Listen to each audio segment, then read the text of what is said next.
Hello दोस्तों, कैसे हैं आप लोग। मेरा नाम है मयंक और इस वीडियो में हम लोग करने वाले हैं प्रेजेंटेशन टिप्स के बारे में कुछ डिस्कशन। प्रेजेंटेशन टिप्स के लिए कौन डिस्कशन करता है सर? हम लोग करते हैं डिस्कशन। आइए बताते हैं क्या होता है उसमें। कि मान लीजिए आपको एक कॉन्सेप्ट आता है, सिर्फ आपको कॉन्सेप्ट आता है इसलिए आपको मार्क्स नहीं मिलेगा। आप वो कॉन्सेप्ट को प्रॉपरली प्रेजेंट कर पा रहे हो कि नहीं एग्जाम में, उसके बेसिस पे आपको मार्क्स मिलते हैं।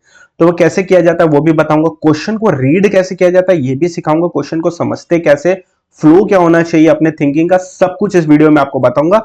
इस वीडियो को अगर आप अच्छे से यूटिलाइज करोगे तो काफी अच्छा मार्क्स स्कोर कर पाओगे। अच्छे मार्क्स स्कोर करने से याद आया कि डीटी और आईडीटी की फास्ट ट्रैक बैच की एनरोलमेंट स्टार्ट हो चुकी है। जरूर से जाके एनरोलमेंट करवा देना। 60 से 70 आवर्स में पूरा कवरेज है, बहुत अच्छे से क्वेश्चन आंसर के साथ। एंड जो फीस है that is only 4000 for DT and IDT both, including books and everything. So जरूर से आके एनरोलमेंट करवा लेना। डिटेल आपको मिल जाएगी हमारे चैनल पे। तो चलिए बढ़ते हैं प्रेजेंटेशन टिप्स की तरफ। तो प्रेजेंटेशन टिप्स एक बेसिक्स होती है और कुछ एडवांस होती है। एक ही साथ बता दो कैसे करना। एक क्वेश्चन उठाते हैं, उसके जरिए समझने का कोशिश करते हैं। सीए फाइनल, सीए इंटर दोनों के लिए वीडियो एप्लीकेबल है। आ जाओ। देखो ये आईसीआई का ही क्वेश्चन है, तो चलो क्वेश्चन देख लेते हैं एक बारी। रुद्राक्ष कपूर एक ओनर है रुद्राक्ष पब्लिशिंग हाउस का, गाजियाबाद में है वो, यूपी में। उसने डोनेट किया है कुछ money Divya Prakash charitable trust को in the memory of his late father.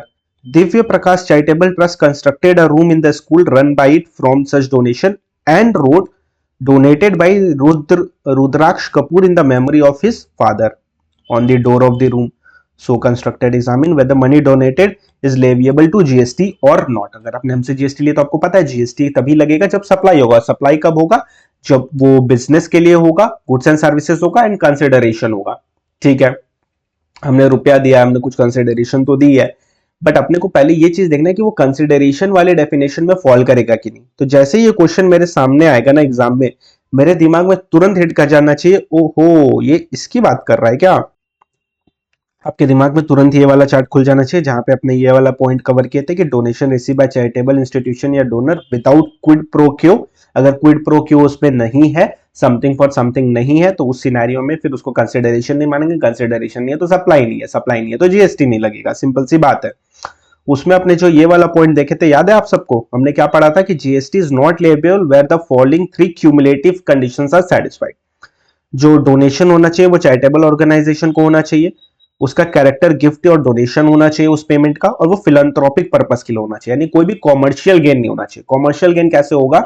अगर आपके बिजनेस का कोई रेफरेंस दिया है तो बोल दिया जाएगा कॉमर्शियल गेन है, अगर ऐसा कुछ नहीं है तो कॉमर्शियल गेन नहीं है। तो जब हम ये वाला क्वेश्चन पढ़ रहे थे तो हमको एक चीज यहाँ पे स्ट्राइक हुआ कि इन्होंने क्या लिखा है। इन्होंने लिखा है donated by Rudraksh Kapoor in the memory of his father. Rudraksh ji का जो पब्लिशिंग हाउस है उसके बारे में कुछ बोला गया है क्या? वो जो डोनेशन के गेट रूम बना, रूम के बाहर लिखा हुआ था गेट में, उनके पब्लिशिंग हाउस के बारे में कुछ लिखा था?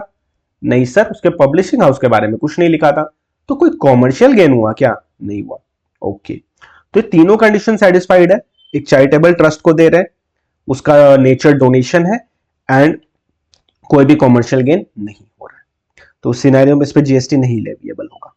ये तो बात रही जो हमने सोचा। तो क्या जैसे हमने सोचा, जैसे हमने पढ़ाई की थी, क्या वैसे ही आईसीआई भी लिखता है? और देखते हैं, आ जाओ। तो हमारे आईसीआई की तरफ अब साथ साथ प्रेजेंटेशन भी देखते चलते हैं। देखिए लेफ्ट हैंड साइड की मार्जिन आपको पहले से दी हुई रहेगी एग्जाम में।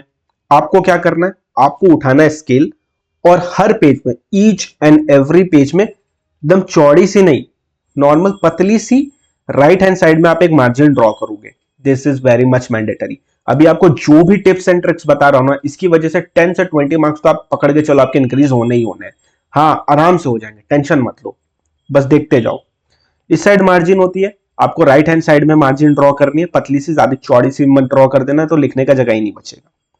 नेक्स्ट थिंग तुम क्या करोगे, जैसे अपना ये कौन सा है, देखो क्वेश्चन नंबर 8A, ए और बी इसमें साथ में, इसलिए अपने बाइफरकेट नहीं करेंगे। अपने क्या लिखेंगे एग्जैक्टली यहाँ पे, अपने लिखेंगे solution to question number 8। Middle में एकदम ऐसे ही लिख के आना है। सोल्यूशन की जगह आंसर भी लिख सकते हो, कोई फर्क नहीं पड़ता। Answer question number 8, answer to question number 8, solution to question number 8, दोनों ही चलेगा, कोई दिक्कत नहीं। बट ये एकदम बीचों बीच मिडिल में होना चाहिए। आप लोग से क्या गलती हो जाती है, आप लोग क्या करते हो, 7 लिखा, 8 लिखा, 6 लिखा, लगातार लिखते ही चले जाते हो। यार एग्जामिनर कुछ देखने तो दो, तुम कौन सा क्वेश्चन अटेम्प्ट कर रहे हो, उसको मिलाना पड़ता है अपने सजेस्टेड से। उसको सब कुछ आता थोड़ी है, वो पहले सजेस्टेड से देखेगा फिर तुम्हारा।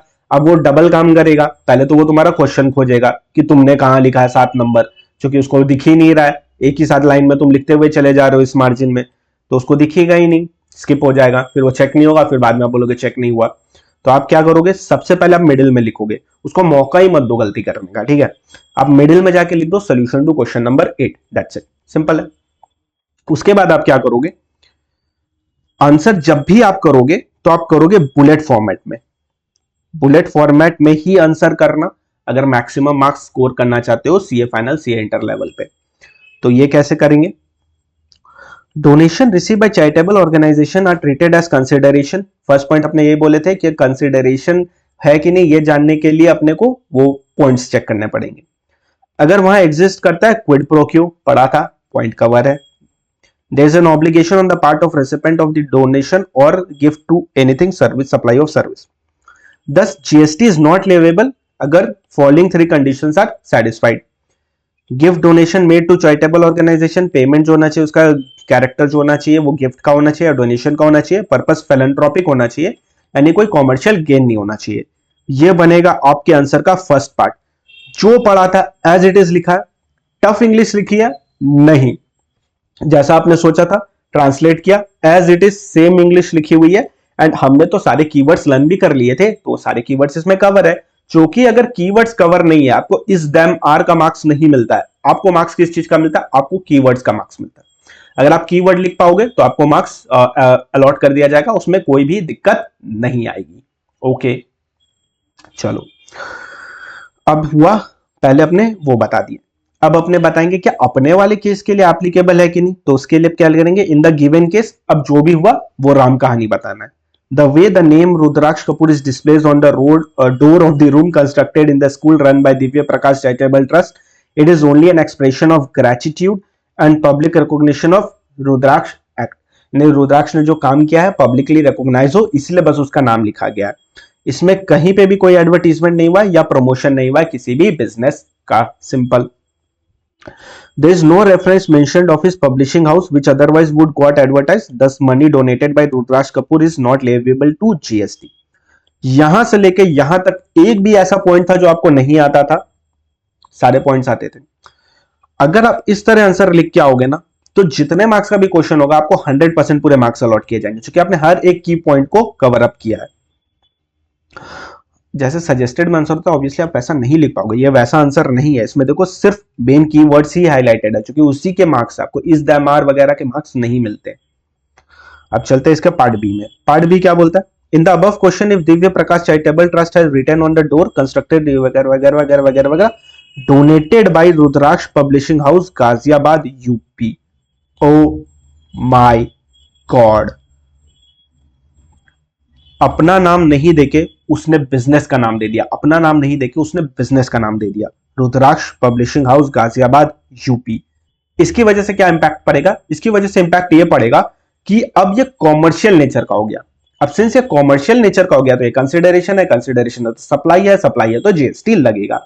एग्जाम में क्या है, सही लिखेंगे जिस तरह से हमने सोचा है। आओ देख लेते हैं हमारे पार्ट बी में। ऊपर वाला पॉइंट तो सेम है, क्योंकि उसमें भी अपने को यही लिखना था, इसलिए पहले अपने ये वाला पॉइंट लिख दिए। ये भी एक टिप है जो मैं आपको देना चाहूंगा कि अगर आपको एबीसीडी में आंसर दिया और कुछ कॉमन पॉइंट के बेसिस पे ही वो एबीसीडी का आंसर होने वाला, जनरली रजिस्ट्रेशन वगैरह चैप्टर पे इस टाइप के क्वेश्चन आते, तो कॉमन पॉइंट पहले ही आप ऊपर लिख दो, पहले ही आप ऊपर लिख दो उस कॉमन पॉइंट को बिना कुछ सोचे समझे। उसके बाद ए बी और सी डी जैसे भी होगा वैसे आप आंसर करते जाओ। अब हमने ऊपर सारे कॉमन पॉइंट्स लिख ही दिए थे कि ये 3 कंडीशन सेटिस्फाई होगा तो जीएसटी नहीं लगेगा, इसमें से एक कंडीशन का ब्रीच हो गया तो जीएसटी लगेगा। So in the given case, since the name Rudraksh Publishing House has been displayed on the door of the room constructed in the school run by Divya Prakash Charitable Trust, it might aimed at promoting this business. अब यहां से यहां तक का जो line है ये तो क्वेश्चन से ही छापा हुआ है, क्वेश्चन में ही दिया हुआ था, वहीं से उठा के यहाँ पे आपको बस लिख देने का है। आप एक्स्ट्रा क्या लिखे, आप बस ये एक लाइन लिखे और इस एक लाइन के ही आपको पूरे मार्क्स मिलेंगे, क्योंकि यहां से यहां तक की जो लाइन है वो तो क्वेश्चन में ही दी हुई थी, आपने तो बस एक्टिव पैसिव किया है। असली लाइन तो आपने ये वाली लिखी है जिसकी वजह से आपको मार्क्स अलॉट किए गए। समझो मार्क्स किस चीज के मिलते हैं, अगर वो चीज समझ जाओगे ना तो तुम उस चीज को लर्न करने पे फोकस करोगे जो एक्चुअली मार्क्स देती है। आप बहुत लोग क्या करते हैं, इस चीज को लर्न करते हैं, अरे इसको क्यों लर्न करना है यार तुमको, ये तो तुमको आता ही है, इसको क्यों पढ़ रहे हो, एक बार रीड कर लिया दैट्स इट, नेक्स्ट रिवीजन में इसको क्यों लेना है, तुमको इसको लेना है रिवीजन में, किसको लेना है, इस वाले पॉइंट को जो कि इसके मार्क्स है। There is a direct mention of his publishing house which is being advertised. In this case, it is supply of service by charitable trust for consideration received in form of donation. Just that's why it's leviable to GST. That's it. Simple. हो गया, full marks allot हो जाएंगे अगर आपने सारे point cover किए। तो ये क्वेश्चन अगर 6 मार्क्स के लिए आता है तो आपको पूरे के पूरे 6 मार्क्स मिल जाएंगे। सर 1 पेज लिखे, 2 पेज लिखे, सर कितना लिखे, भैया तुम सिर्फ पॉइंट्स कवर करो, अगर तुम पॉइंट कवर कर लोगे तो तुमको फुल मार्क्स मिलेंगे। Number of pages doesn't matter, quality of content does matter, like in my channel quality of content matters। Subscribe कर देना, लाइक कर देना, वीडियो को शेयर कर देना और फास्ट ट्रैक के लिए अपने दोस्तों को भी इन्फॉर्म कर देना। हाँ, तो बेसिक जो है वो ऐसा है, स्क्रीनशॉट ले लो लेना चाहोगे तो। पहले आप यहां लिखोगे सोल्यूशन टू क्वेश्चन नंबर 8 1 2 3 4 जो भी होगा। यहाँ पे आपको राइट हैंड साइड मार्जिन दी होगी, कोई दिक्कत नहीं है, लेफ्ट हैंड साइड मार्जिन दी होगी, कोई दिक्कत नहीं है। राइट हैंड साइड वाली मार्जिन को आपको ड्रॉ करना पड़ेगा, एक पतली सी लाइन ड्रॉ कर देना। सारे आंसर आप बुलेट फॉर्मेट में लिखोगे। आंसर लिखते कैसे, आंसर लिखने के लिए आपको जिस हिसाब से आप जैसे जैसे सोच रहे हो ना उस आंसर को, वैसे वैसे ही बस प्रेजेंट करते जाना। जैसे हमने पहले क्या सोचा, हमने यही क्विड प्रो क्यू सोचा, वो लिख दिया, फिर हमने वो 3 पॉइंट सोचे, हमने वो लिख दिए, फिर हमने केस समझा दिया, आंसर दे दिया, यहाँ पे हमने केस समझा दिया, आंसर दे दिया, अपने फुल मार्क्स लेके चले गए, tata bye bye see you. ज्यादा टाइम भी नहीं लगा अपने को लिखने के लिए, क्योंकि बस अपने जो सोचे थे वही लिखना है, इसीलिए सोच समझ के पढ़ना जरूरी है। एंड वन मोर थिंग आपको जो इसमें एडिशनल करना है वो है कि बुलेट पॉइंट्स में लिखना है। एंड आज से आपको एवरीडे, आप ये वीडियो कभी भी देख रहे हो कोई फर्क नहीं पड़ता है, अब एग्जाम के पहले देख रहे हो, 2 वीक पहले देख रहे हो, आप अभी देख रहे हो, आप 3 महीना पहले, आप 2 महीना पहले, आप कभी भी देख रहे हो, कोई फर्क नहीं पड़ता है। एवरीडे आज से आप गांठ मार लो कि आप 2 क्वेश्चन लिखोगे। अब 2 क्वेश्चन मतलब छोटे पैराग्राफ वाले उठा मत लेना, कम से कम बड़े पैराग्राफ वाले उठाना। लिख रहे हो तो भी ढंग से ही लिखो, ऐसा नहीं है कि 4 लाइन वाला उठाया लिख लिया हो गया सर हमने तो लिख लिया, नहीं ऐसा मत करना। 2 क्वेश्चन किसी भी सब्जेक्ट जो भी आपको पसंद है। मैं क्या करता था, मैं डीटी आईडीटी ऑडिट लॉ चारों के ही लिखता था। आपको जो पसंद है आप लिखो, चारों लिखोगे और भी बढ़िया है। तो इसको तुम ऐसे करो, सोचो, मान लो कि अगर तुम 2 क्वेश्चन रोज लिखते हो, मान लो तुम ऑडिट में आए, तुम ऑडिट के 2 क्वेश्चन रोज लिखते हो, ठीक है। हाइपोथेटिकल सिचुएशन लेते, तुम कभी से भी स्टार्ट करो, मान लेते कि तुम स्टार्ट कर रहे हो ठीक एग्जाम के 60 डेज पहले, तुम 120 क्वेश्चन मेरे भाई हाथ से लिख के जाएगा बड़ा वाला, 120 क्वेश्चन तू हाथ से लिख के जाएगा बड़ा वाला, तो एग्जाम में तुझसे क्वेश्चन क्यों नहीं लिखा होगा, तुम आराम से लिख लोगे क्वेश्चन। बिंदास रहो, रिलैक्स रहो, प्रेजेंटेशन की चिंता मत करो। स्टार्टिंग में तुम इस तरह आंसर को नहीं प्रेजेंट कर पाओगे, फैक्ट बता रहा हूं, इस तरह आंसर तुम्हारा मतलब ये तो होगा, ये होगा, ये होगा, ये होगा, ये होगा, ये होगा, बुलेट्स होंगे, बट आंसर लिख इस तरह नहीं पाओगे। स्टार्टिंग मैं भी नहीं लिख पाता था, सच बताऊं तो जब मैंने स्टार्ट किया था मैं एक पैराग्राफ के ऊपर जा ही नहीं पाता था स्टार्टिंग में, बट फिर मैं लिखते गया लिखते गया लिखते गया लिखते गया, एट एक टाइम ऐसा आया कि मेरा आंसर एज इट इज एकदम ऐसे ही दिखने लगा था, एज इट इज एकदम ऐसा दिखने लगा था। बट ये ड्यूरिंग द पीरियड हुआ, ऐसा नहीं हुआ कि आज ही लिखा कल वैसा दिखने लगा, नहीं, काफी प्रैक्टिस की उसके बाद हुआ। आपकी भी हो जाएगी अगर आप इस तरह आंसर लिखोगे ना, गारंटी है 10 से 12 मार्क्स तो आपके इंक्रीज हो जाएंगे प्रति सब्जेक्ट, क्योंकि आप एग्जामिनर का काम इजी करो। अगर आप पेपर चेकर का काम इजी कर दोगे तो वो आपको ज्यादा से ज्यादा मार्क्स दे देगा। तो अभी के लिए प्रेजेंटेशन टिप्स में इतना ही है। आपको इस वीडियो सीरीज में और चाहिए कुछ तो जरूर कमेंट करना, मैं आपके लिए बनाने की ट्राई करूंगा। जैसे प्रेजेंटेशन हो गया, कुछ भी आपको चाहिए रिलेटेड टू एग्जाम या सेल्फ हेल्प तो मेरे को जरूर बताना, अपने मिलकर प्रिपरेशन करेंगे, मैं 23 में फाड़ देंगे। तो चलो bye bye, take care. Video like कर देना, चैनल सब्सक्राइब कर देना, कमेंट कर देना और दोस्तों के साथ शेयर कर देना और फास्ट ट्रैक के लिए एनरोल भी करवा लेना। चलो बाय बाय।